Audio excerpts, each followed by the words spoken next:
Ladies and gentlemen, it's Aaron Bulma here, serving as military specialist for Carleton County. I'm going to give you another military history presentation tonight on the from the World War II timeline. So this is going to be North Africa 1941. So what you're seeing here is some panzers being brought in for, of course, the Desert Fox, which would be Rommel. And General Rommel, is going to be pushing through in battles such as Tobruk. There's going to be Operation Bat. We're going to talk about Operation Battle Axe. So this is the Siege of Tobruk. So we're going to talk about a new number of different things. Um, and then, of course, we will also talk about Operation Crusader as well. All right. So first, we're going to talk about Operation Compass. We covered Operation Compass in a couple of another presentation, in which was, of course, North Africa 1940, and that was at the end of that one. So this is late 1940, early 1941. So you can see here the Matilda II, the British Matilda II tanks. Um, so Operation Compass was the first major Allied operation of the Western Desert Campaign during the Second World War. The British and the Commonwealth forces attacked Italian forces in western Egypt and eastern Libya in December 1940 to February 1941. The operation was a complete success. Allied forces advanced from inside Egypt to central Libya, suffering very few casualties, and captured about 115,000 Italian prisoners. The Italians lost hundreds of tanks and over 1,000 each of artillery pieces and aircraft. Of course, as I've talked about before, the Italians were scarcely equipped for a blitzkrieg campaign. They certainly weren't nearly as capable, as well trained and equipped as the Germans, their allies. Now, of course, the British were able to push the Italians back. So you can have Wavell, of course, the top British commander of the operation, the Western Desert Force. The offensive begins on December 9th, 1940, and of course this pushes the Italians back up through to January 22nd to early February, and pushes the Italians. Graziani's advance, of course, is pushed back um, to Libya, and then of course then Benghazi, past Derna, and eventually, of course, it's a major success for the British in the defeat of the Italians. So here are some of the Italian troops here. Following the initial success, the forces of Operation Compass pursued the retreating Italian forces. In January 1941, the small port of Bardea was taken, soon followed by the seizure of the fortified port of Tobruk. Some 40,000 Italians were captured in and around the two ports, and with the remainder of the 10th Army retreating along the coast road back to El Aquila, O'Connor sent the 7th Armored Division across the desert with a small reconnaissance group, reaching Batafom some 90 minutes before the Italians, cutting off their retreat. Through desperate attempts were made to overcome the British forces at the Battle of Batafom, the Italians were unable to break through the remains of the retreating army, and the remnants of the retreating army surrendered. Within 10 weeks, Allied forces had reached El Aguila, and destroyed the Italian 10th Army, taking 130,000 prisoners of war. These here, I think, are the Crusader tanks, the medium tanks of the British Army. Now, these are going to be coming in wide use in operations to come in North Africa. The Italians responded by dispatching motorized and armored reinforcements to Africa beginning in February 1941 and continuing until early May. Operation Sonnenblume saw the German Africa Corps, under the command of Rommel, arrive in Tripoli to reinforce their Italian allies. with orders to block Allied attempts to drive the Italians out of the region. The forward Allied forces, now named the 13th Corps, adopted a defensive posture and over the coming months was built up before having most of its force redeployed to Greece, while the 7th Armored Division was withdrawn to the Nile Delta. In their place, inexperienced, ill-equipped, and understrength forces were deployed. Here's Erwin Rommel here. So the order for the operation was issued by Oberkommando der Wehrmacht (OKW), Supreme Commander of the Armed Forces of Nazi Germany, to Oberkommando der Heers (OKH) Army High Command, and Oberkommando der Luftwaffe, the Air Forces High Command, on February 6, 1941. 2 days later, the first units departed Naples for Africa and arrived on the 11th of February. On the 14th of February, the first units of the 5th Light Division, later renamed the 21st Panzer Division, arrived in Tripoli, Libya. So these units were the 3rd Reconnaissance Battalion and Tank Hunter Unit 39. They were sent immediately to the front line at Sirte. During the following months, more 5th Light Division units arrived, and in May, the 15th Panzer Division was embarked for North Africa. Here's Rommel with his Italian, I think this is Garibaldi, the Italian is Supreme Commander. So he's a field commander, and a very good one, brilliant field commander, who's about to take over operations to save the Italians using blitzkrieg tactics, much of which is part of his major planning. As far as his top field commander, he is able to make and makes an amazing amount of great decisions in combat coming up. So the 5th Light Division, the 5th Light Division Tank Regiment, 5th Panzer Regiment, arrived in North Africa aboard 2 convoys between the 8th and the 10th of March 1941.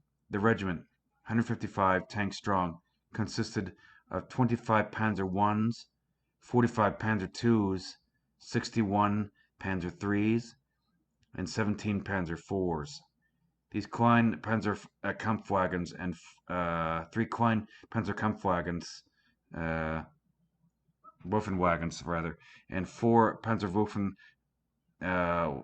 Waffenwagons. Sorry, these designs, so they're coming in with artillery and, of course, and armor. So, still, the Panzer Is and Twos still are. They have a large inventory of them under Rommel, and they're early design tanks, of course, from the early 30s, late to 36, 37. The Panzer IVs were the design had come in from 37, 38 and onward. So the easiest way to tell the difference between a Panzer III and a Panzer Kampfwagen Mark III and a Mark IV is to count the road wheels. The Mark III has 6 pairs of road wheels each side, and the longer Mark IV has 8. Unfortunately, this simple guide does not take into account the early experimental trial versions that were used to test different track and suspension systems, among other features.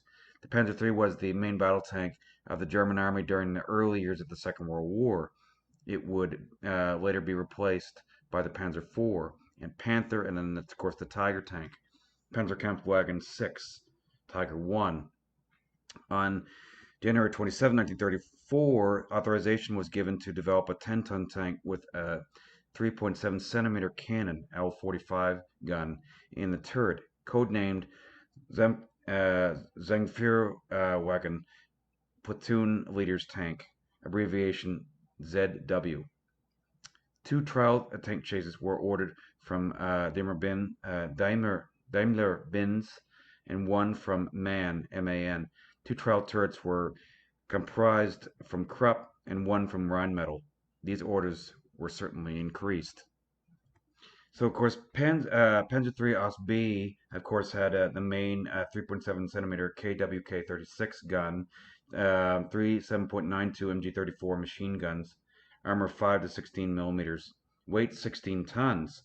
The Os C, of course, had the same gun, same weapons, and of course, weight still armor was 5 to 16 millimeters, 16 tons, and of course, Os D, the last and biggest pre-production series. These were the test beds for the mass production OS E.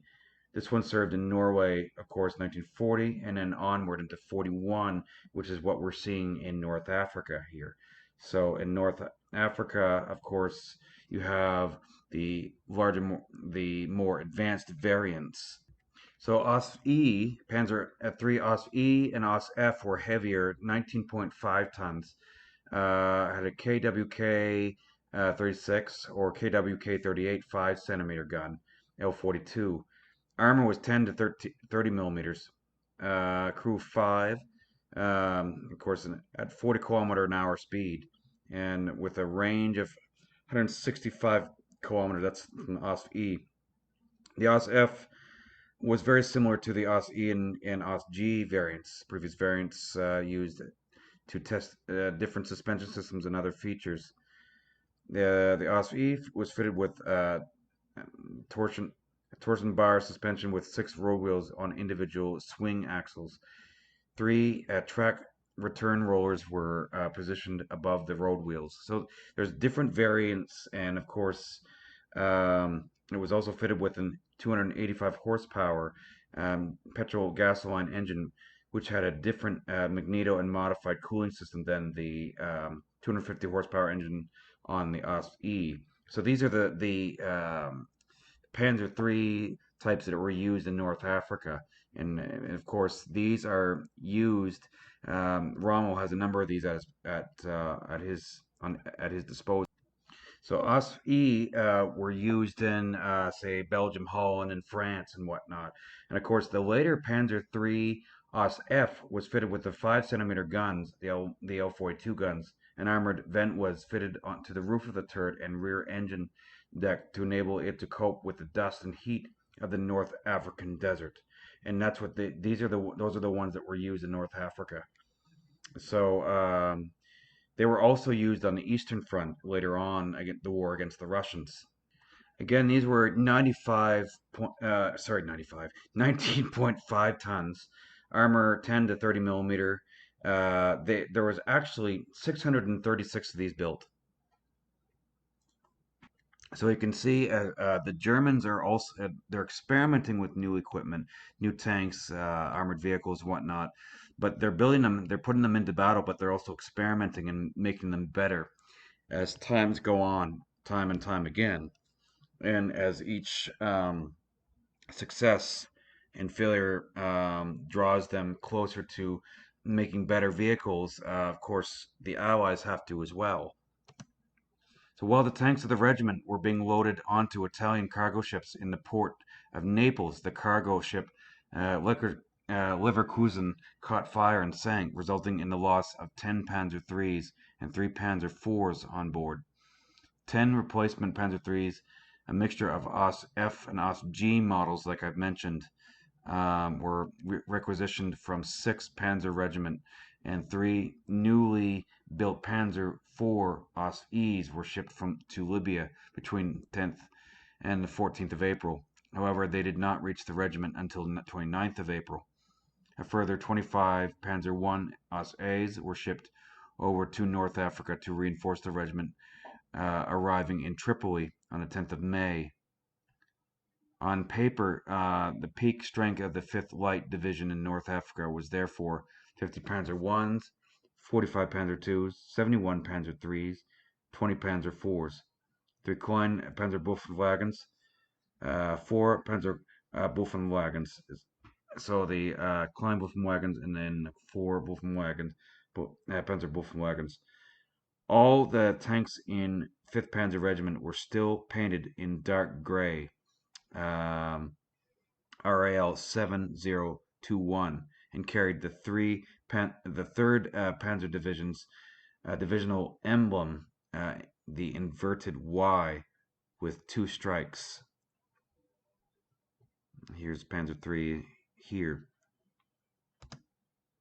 So here we have, of course, some of the timeline of North Africa in 40, 41, 42.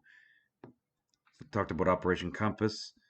So the DAK arrival, and then of course Operation Crusader, and the second offensive, and then El Alamein, which we'll talk about that in further presentations down the line. So the 15th Panzer Division. The 8th Panzer Regiment was previously subordinate to the 10th Panzer Division before being reassigned on 18th January to the newly created 15th Panzer Division. It's all created from the 33rd Infantry Division. 8th Panzer Regiment was shipped across to North Africa in 3 convoys between the 25th of April and the 6th of May 1941. The regiment, 146 tanks strong, consisted of 45 Panzer IIs, 71 Panzer IIIs, 20 Panzer IVs, 4 Klein Panzerwaffenwagons, and 6 Panzerwaffenwagons themselves. By 28th May, the entire regiment had assembled at the front. Following the fighting which had taken place from 1939 through 1940, the Heer was in the process of increasing the armor thickness to improve protection and survivability of all tank designs. So that's the new Panzer IV Os E and F variants and onward. New factory production tanks were built with increased armor thickness. For those tanks already in service, field modifications were made with armored plates bolted onto the tanks to help increase their armor protection. The majority, but not all, of the tanks from the 5th and 8th Panzer Regiments shipped across to North Africa during Operation Sonnenblume had received these field modifications.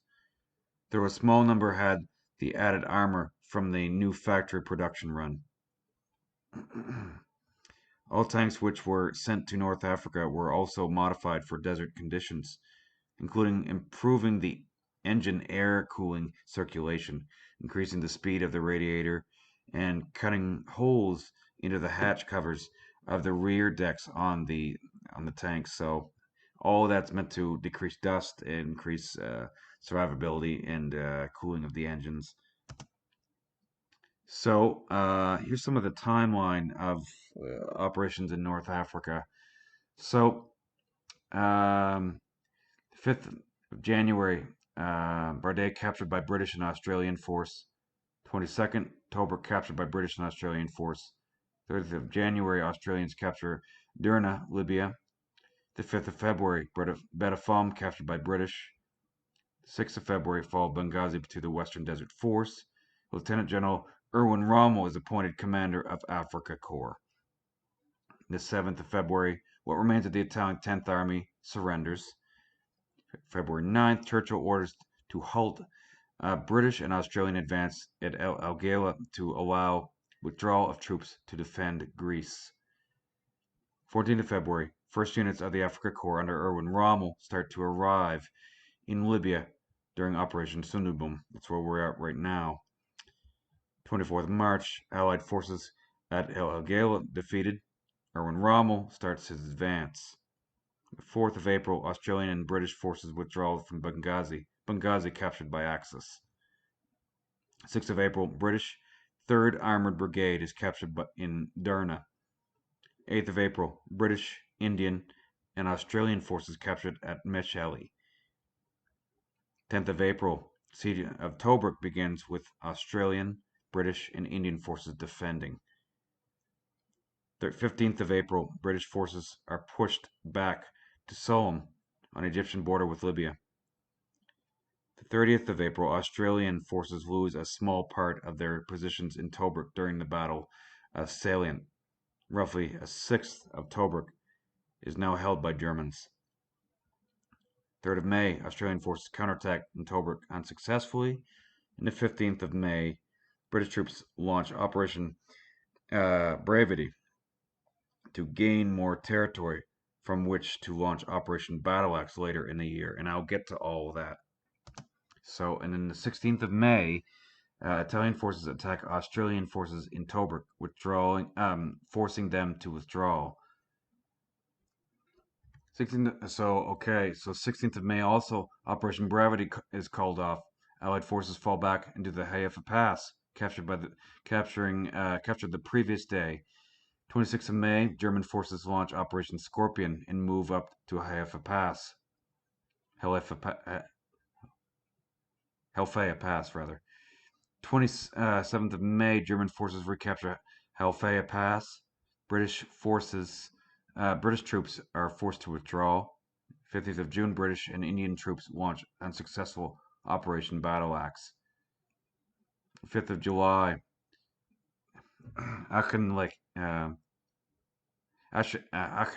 replaces Wavell as CNC Command Middle Eastern Command.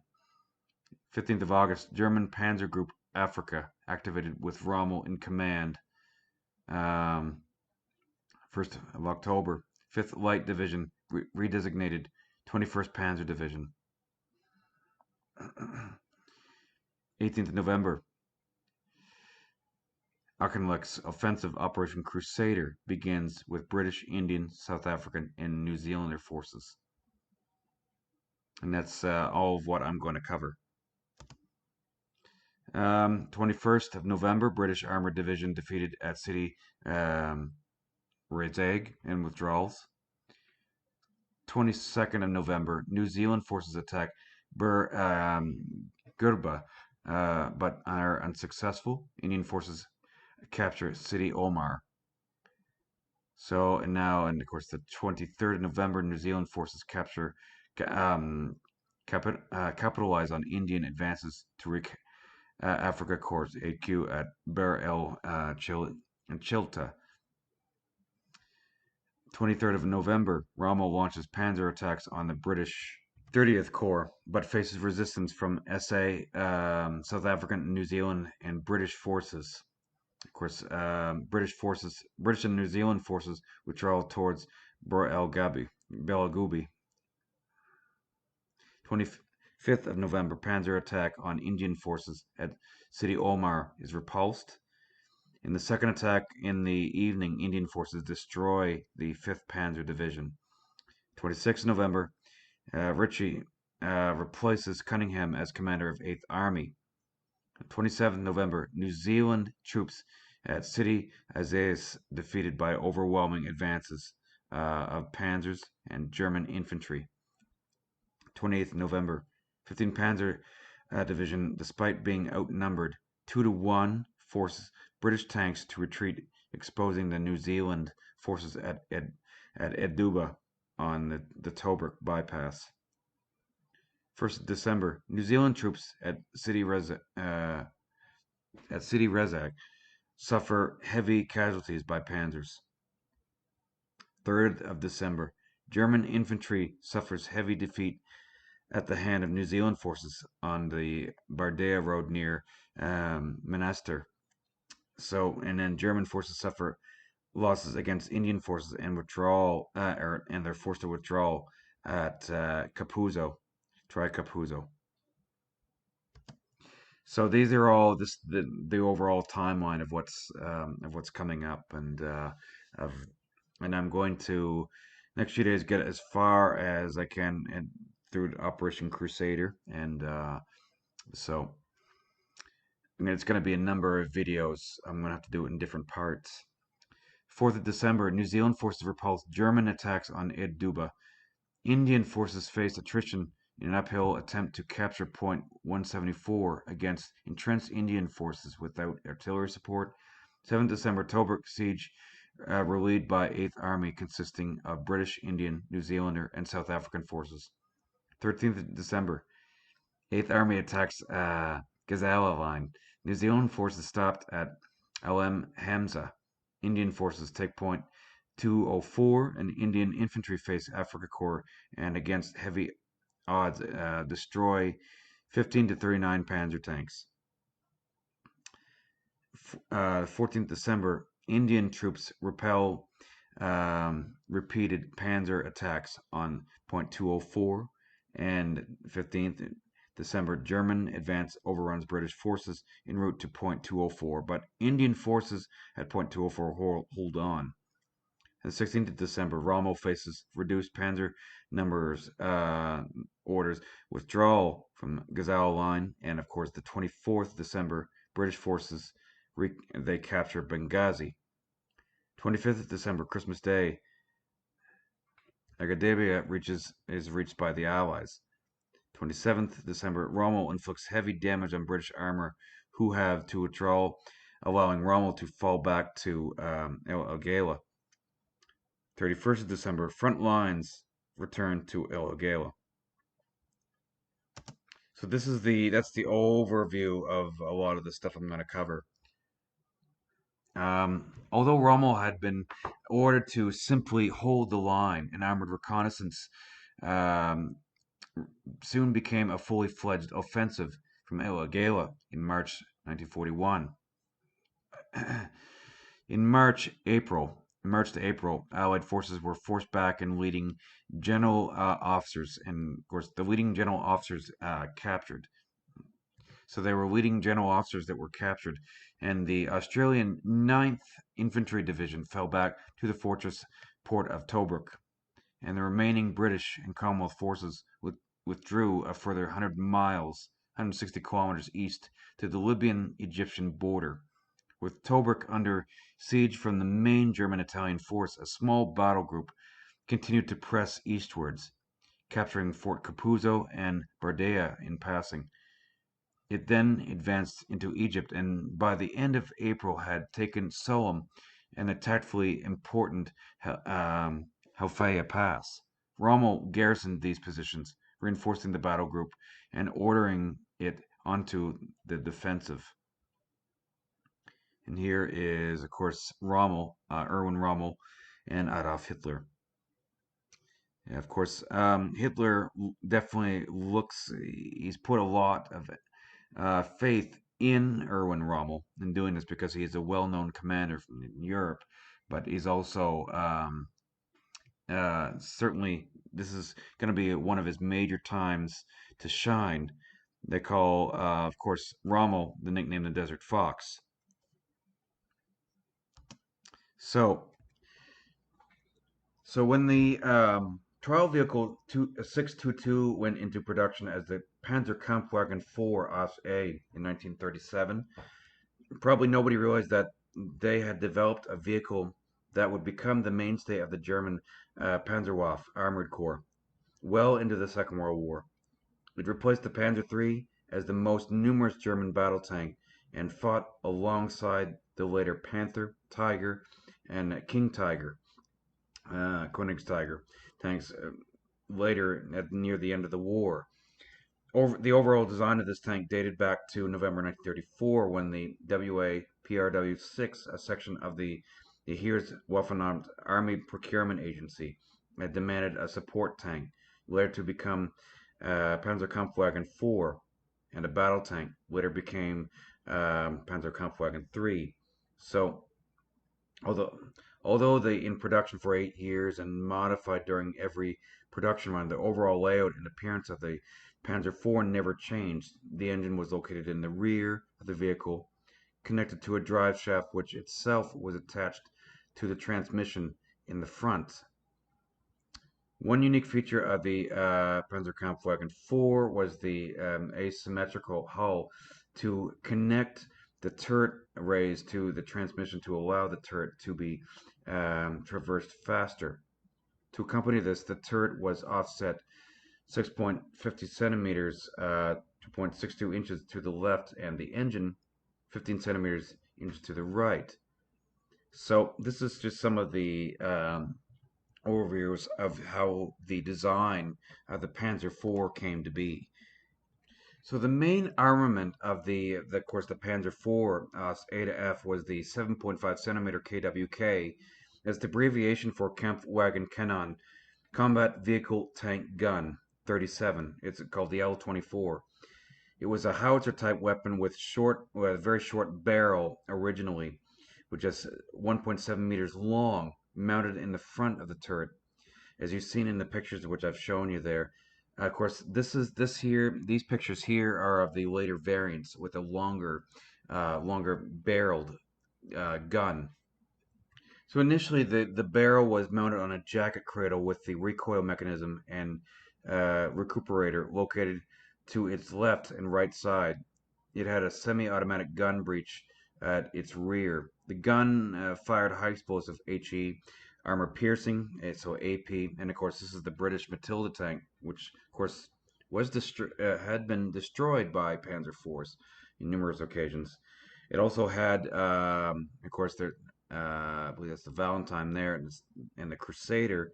Um, the gun fired a high explosive armor armor piercing and shape charged anti-tank, high explosive anti-tank rounds, as well as smoke and canister rounds, of course. So the usual anti-tank armor piercing round was the Kanon in Granat or Rot Lichbeer Panzer canned anti-tank round with tracer, or better known as Panzer Granat Patron 39, with a weight of 6.8 kilogram. It had a muzzle velocity of about 385 meters a second and able to penetrate 41 millimeters of rolled homogeneous steel plating at an angle of 30 degrees at a distance of 100 meters. So that's some of the, and of course you can see here the half tracks here, and some of the blitzkrieg tactics. The short-barreled 75 millimeter gun proved adequate against light tanks. You know, like the French Rommel R-35 or Soviet T-36. But after facing well-equipped Soviet tanks later on in the war, I'll talk to you about the T-34, the KV-1, KV-2 heavy tank. They needed a heavier barrel and a heavier gun with better range, and that is going to take place after what we're seeing here in North Africa. So the total weight of the Panzer IV Os-E, for example, 22 tons. So that's certainly heavier than even the heaviest Panzer IIIs, which are 19.5. Crew of 5, 7.5 centimeter gun. Um, Secondary armament, it had a MG34 7.92 millimeter machine gun. Armor was 100 from 10 millimeters to 50 millimeters, and 30 plus 30 millimeter on the front of the hull. Had a 265 horsepower gasoline engine, top speed of 42 kilometers an hour, maximum road range 210 kilometers, and of course, total production, and some of these were used in North Africa. 223 of these were produced from September 1940 to April 1941. So the OS-S variants, which you'll see later on, so OS-S variants, 462 were built between April 1941 and March 1942.